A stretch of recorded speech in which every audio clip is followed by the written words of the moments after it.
இதெல்லாம் அரியலூர் போகுது. அதெல்லாம் ஒரு 20 லிட்டரு 18 to 20.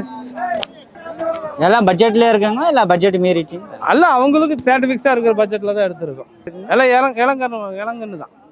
இளங்கன்று மாடு, இள வயசு மாடு. இது எல்லாமே அரியலூர் கஸ்டமர். எல்லாம் அரியலூர் கஸ்டமர். இது ஹெச்எஃப் தான். எல்லாம் ஹெச்எஃப் கிராஸு. எல்லாம் இட வெட்டா தான் எடுத்து கொடுத்துருக்கோம். பியூரா எடுத்துல இல்லை இட வெட்டில் தான் எடுத்து. சென மாடுங்களா கண்ணு மாடுங்களா? இது சென மாடு, இது சென மாடு, அது கண்ணு மாடு. இது எந்த ஒரு கஸ்டமருக்கு வாங்கி கொடுத்துருக்கீங்கண்ணா? இது கர்நாடகா போகுது.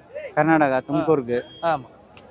அது நம்ம வரிசையாக கட்டலான்னு பார்த்தா எங்கே நம்ம மாடு வாங்குறோம், நம்ம பசங்க வந்து எல்லாம் கையாமையான்னு கட்டிடுறானுங்க. பார்த்தா எருமையெல்லாம் கொண்டு வந்து உள்ள கூட்டு உழப்பிடுறாங்களா. அந்த லைன் நேச்சர் நம்ம கட்ட முடியறதில்ல. எப்படி பார்த்தா லைனில் எடுக்க முடிய மாட்டேங்குது.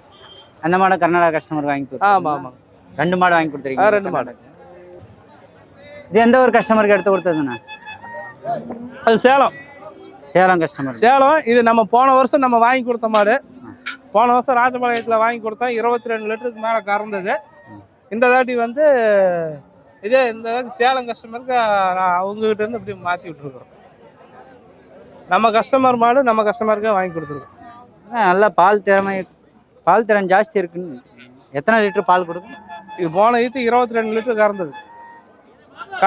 மாடு வித்த கஸ்டமரும் இருக்கிறாரு, மாடு வாங்கினவரும் இருக்கிறாரு. எல்லாம் 20 லிட்டர் மேலே தான். ஆமாம், 20க்கு மேலே. இந்த கொஞ்சம் முன்ன போனால் சேர்த்து வரும். இந்த மாடுங்க அது திண்டிவனம் கஸ்டமருக்கு. திண்டிவனத்துக்கு போகுது. திண்டிவனத்துக்கு ஒரு மாடுங்களா 2 மாடுங்களா? நல்ல மடி வைக்கும்.